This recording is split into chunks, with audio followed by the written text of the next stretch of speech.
This is Politics as Usual. I'm Hontiveros. Today and yesterday, the Senate looking into the impending or the aborted release of former Laguna or former Calauan Laguna Mayor Antonio Sanchez from the new Bilibid Prison. This after the controversy erupted over this good conduct time allowance law.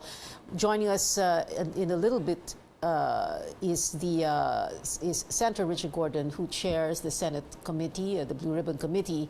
But before that, we're going to listen first to this report by George Giles. You are the one who requested it. You cannot pass on the baton to somebody else. Yes, Mr. Chair, I will explain it, sir. In a number of tries, Correction Bureau Chief Nicanor Feldon requests his legal officer to explain about the process behind the privilege of having shorter jail time. But Senate Blue Ribbon Committee Chairman Richard Gordon denies him the chance. May I request the Honorable Chair to allow me to pass in to the experts? Pakibilisan mo lang. Pakibilisan mo. Bakit expert? Di ba ikaw expert? Feldon then proceeds to explain the process himself. The grant of Good Conduct Time Allowance or GCTA is for all qualified inmates, regardless of their crime. And the time for good behavior is counted on a monthly basis. Even grave offenses like drugs confiscated inside their cells, they are only penalized for 1 month. And the succeeding month, they will now enjoy another good conduct time allowance. This has been their application since 2014 up to this day. This interpretation is based on Section 3 of the Good Conduct Time Allowance Law. It states, quote, "Any convicted prisoner in any penal institution, rehabilitation or detention center, or any other local jail shall entitle him to the deductions from the period of his sentence." But Justice Secretary Menardo Guevara points out Section 1 of the same law. It qualifies who among inmates may be granted shorter period of detention by deducting time at a local jail pending conviction to the total years of sentence. The law states recidivists, habitual delinquents, escapees, and persons charged with heinous crimes are excluded from the coverage of this act. We think that this incident happened because it proved to be a blessing in disguise. We, at the Department of Justice, reviewed the law even more carefully. Guevara has earlier ordered the temporary suspension of GCTA pending review of implementing rules and regulations. Meanwhile, Senate Minority Leader Franklin Drilon says the Justice Secretary must approve the release of prisoners with life sentence, quoting a department order issued in 2015. Former Calauan Laguna Mayor Antonio Sanchez fall under this category. He was convicted for the rape and killing of UP student Eileen Sarmenta and killing of another UP student Alan Gomez. In the case of Mayor Antonio Sanchez, was your approval sought?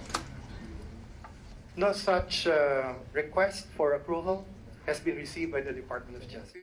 But Guevara says he has received requests for approval for the release of prisoners under the Special Time Allowance for Loyalty or STAL, not the GCTA.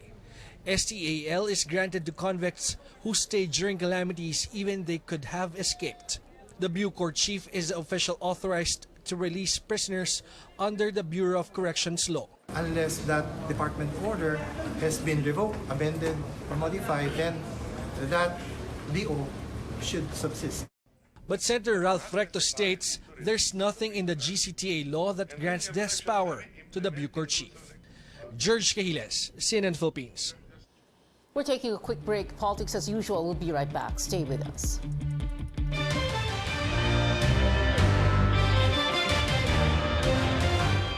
Welcome back to Politics as Usual. Join us here in the studio, Senator Amy Marcos. Ma'am, thank you for being here, but we'll speak to you in just a bit. In the meantime, via Viber video call, the chairman of the Senate Blue Ribbon Committee and the Justice and Human Rights Committee, Senator Richard Dick Gordon. Sir, welcome to the show. Thank you for joining us. Hello, Pia. Yeah. Well, sir, let's begin with this.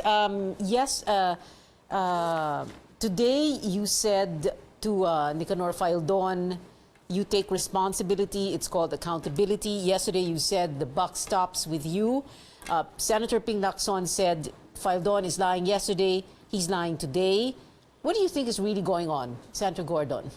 I'm sorry, I didn't get the last question. Oh, okay. I was just repeating what you told Faildon today and what Senator Ping Lacson said also today. Like, for example, you said today that Faildon should take responsibility because it's called accountability. And you also said yesterday that the buck stops with you. Senator Correct. Ping Lacson said Faildon was lying today. And Faildon is lying yesterday and he's lying today. What do you think, sir, is really going on? Well, it's very simple. Faildon tried to have him released and then changed his mind when somebody found out that he had improperly released this guy, you know. And it happened, by that time, they had already released more than 2,000, not to mention the fact that his predecessor had also released a lot. The sad part about it is that the people never knew that this was going on. There's no transparency. There's no balance. There's nobody balancing this centralized power in one person who can release people. That's why they thought they could get away with it. Senator Gordon, are you senators being taken for a ride? Because, you know, words are words, no? It's hindi daw release order. It's a memorandum, no? Ano to? Play on words? It's a play on words. May tawag sa ganyan eh, hindi po ba? I really think that there was a release order. In fact, I think na I have information na nagpiano na yan, na siya ay nag-fingerprint na. So, in fact, rations, wala na siyang rations. Nakadamit na siya ng pandabas, civilian.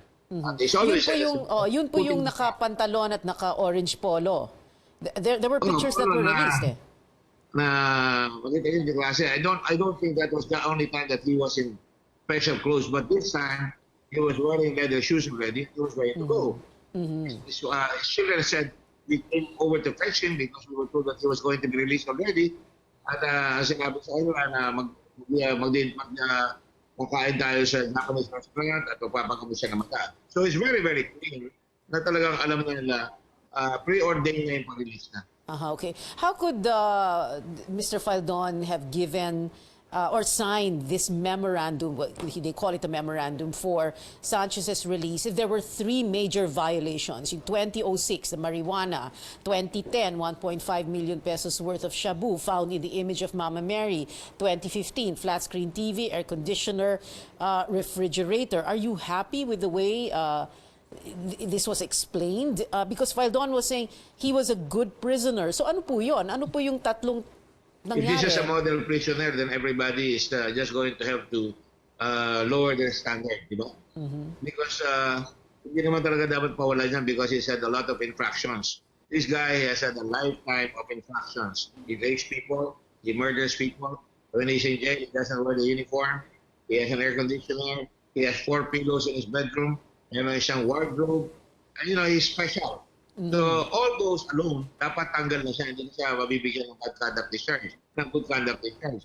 But in reality, yung gumawa ng mga rules niya, talaga pinifavor nila makalabas sa mga ito. Bakit? If you don't follow the rules at that man, then 1 month lang ang coverage, hindi yung buong time niya sa preso or yung gravity ng ginagawa niya. So therefore, it is a flawed system that they've introduced, designed to allow people like that to be released. Because, besides, Faildon knew na itong taong ito, hininay na ng clemency ng presidente, right, ng Bureau of Pardons and Parole. That was just 6 months before. And now, they closed the door to him. He now goes to this wonderful thing called good conduct time allowance. Doon sila papasok, and 11,000 of them. And already okay. So hindi po makalusot doon sa Board of Pardons and Parole, like you were saying, dito na lang tayo sa GCTA. Sir, kanina meron po kayong interesting na sinabi na, there seems to be a lack of transparency here. There are many other prisoners who are supposed to be released also, but we have no idea who they are. And top of mind for me, since we are talking about this Sarmenta Gomez case, is those 6 other men convicted for this case, along with Mayor Sanchez, did they also get their release paper signed? Would you know? Is this something that we should also look into? Are you talking about Faildon or another case? Sarmenta Gomez case, kasabay kasi ni Mayor Sanchez, meron din pong na-convict na 6 pa na iba. So syempre ang tanong ng tao, kung si Mayor Sanchez may good conduct, itong mga kasama niyang na-convict sa kaso na ito, nakakuha din po ba ng release order? Possibly. We have not found that out yet. Yung tatlo nakakuha, pero yung iba patay na, no? May patay na dyan, no? But the point is, hindi lang si Paildon, di ba dapat a normal man of sane mind dapat makikita niya na itong tao ito very, very stupendously bad yung ginawa nitong tao ito. Second, yung pinarelease nilang iba, pinigay nila sa Bureau of Immigration. These are Chinese drug pushers. Even that should have given him the signal na hindi papayagan kahit ang presidente ang mga yan. Pero ang lakas ng loob niya eh. So, it still allowed them to be transferred to the BI for release. Binigyan na lang good conduct discharge. To my mind, merong racket ito. There's got to be consideration for all these releases. Now, there are 11,000 of them. Can you imagine, sabi nga ni Senator Soto, kung magbigay lang ng 10,000 yan, 110 million na yan. Kung mga drug pushers yan, kung katulad ni Sanchez ang bibigay, talagang magbibigay para makalaya. So that's why we're investigating this. We know pinalaya na. We know there was no basis for the release. And now we're looking at who paid and whatnot. So let's talk about Sal Panelo, the president's spokesperson. He's saying that he did not recommend executive clemency for Sanchez, but only referred the letter. Again, words na hindi ko ni-recommend, ni-refer ko lang. How are we supposed to understand what happened? Well, una-una, there are about several other people, including the former First Lady, including a lot of other people who recommended, even the former Justice of the Supreme Court recommended, Mayors and Vice Mayors Association. That's part of the course. Our culture is like that. But in the case of Sal Panelo, he didn't ask, in fairness to him, he did not ask, please release him. He did not even say anything to change that. At sabi ni, ang lumalabas dyan, si Sal Panelo wrote a letter endorsing the request. Ang masama siya is that he was the former counsel. Lawyer siya. And he was using Malacanang stationery. That is where I think the conduct became inappropriate. And that's what raised the hackles of many people. Yeah. So he could have, refused to refer the letter, ganun po ba? Given that he was counsel for Sanchez. I'm sorry, to my mind, that was poor judgment on his part. But then, once in a while, when you're bamboozled by bombed by so many papers, and you have this cultural imperative na they were your former clients, umiiyak sa'yo, nagpunta pa rin sa Malacanang, that's what I heard last. Sumulat na lang siya. Sabi niya, walang masama dyan, i-endorse ko lang naman. Wala naman ako hinihingi. So, what is wrong is that he was the former counsel. Senator Gordon, a few days ago, Senator Bongo was saying that, mabuti pa, Mayor Sanchez, dyan ka na lang sa loob, baka umikli pa ang buhay mo pag nasa labas ka. And yet, you were saying, bakit kaya malakas ang loob ni Canor Faildon? You have a president who is very strong on the war on drugs, galit sa kriminal, galit sa mga, convicts, no? So, so paano, how are we supposed to understand this? What is, again, my question, what is going on? The only one that's perplexed. I'm perplexed, quite frankly. You know me, I'm a law and order mayor, I'm a hard-pass mayor. I would have kicked him out right away. He would have been fired. But unfortunately, we got him in customs. Look at this guy, Captain Faildon, conducted the coup d'etat when he was still in the military. He took an oath as a Marine Corps. And then he did not follow they were all arrested, he escaped. Pag-escape niya, nahuli siya, bumalik siya, maswerte siya, napawala rin siya ultimately, pero kinuha siya, nangampanya siya para kay Presidente, and then he was appointed as Customs Commissioner, something that really raised my eyebrows. I'm very, very frank. And then there was this big deal, 6.4 million pesos worth of 6.4 billion pesos worth of shabu. That was really botched, no? Nakakahuli lang sila isang container, pero yung iba umalis na, yung isang cylinder, no? So he was moved again, and the Tala system came out of there. They had the words with the Pilason, and then he was brought to the civil defense.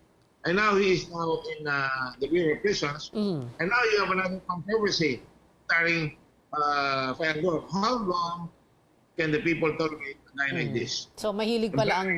How long can the president allow this guy, no matter he owes political capital, if he owes political obligations here, shouldn't he now consider removing this guy? Mahilig pala ang controversy kay Nicanor Faldon. One last question, sir. If at the end of this saga, for lack of a better word, and Mr. Faldon is removed from his post or he resigns, and if he is appointed elsewhere, what are you going to think? I will cross If the naman bridge ako. when I get there. But the saga of Captain Faldon doesn't end there. We're just beginning to overhaul this a wicked system that they have introduced called the GCTA, and we're going to try and amend it. We're going to set aside the IRR because this is what caused the whole problem. And we're going to make sure that there are checks and balances. We're going to make sure that it is transparent. And I plead with the President, Sir, tignan nyo muna yung mga ginagawa ng mga tao yan because kahit na sabihin nyo, tama yung ginagawa, totoo yung ginagawa, ang perception ng tao mas malupit sapagkat ayaw na nilang maniwala dahil itong tao ito maraming pinalayan na hindi nila namalayan. Especially the victims. The victims are the ones that are really hurt here. And of course, it really hurts the confidence on the judiciary. The judiciary does everything to, sabi nga, you try to use a lot of money to catch the crooks, then paparelease lang nitong isang taong to. Then what the hell are we talking about here? Justice or miscarriage of justice? Senator Dick Gordon, sir, thank you very much for joining us this evening. Thank you. We're taking another quick break, Paul, as usual. We'll be right back. Senator Amy Marcos still here in the studio with us. Be right back.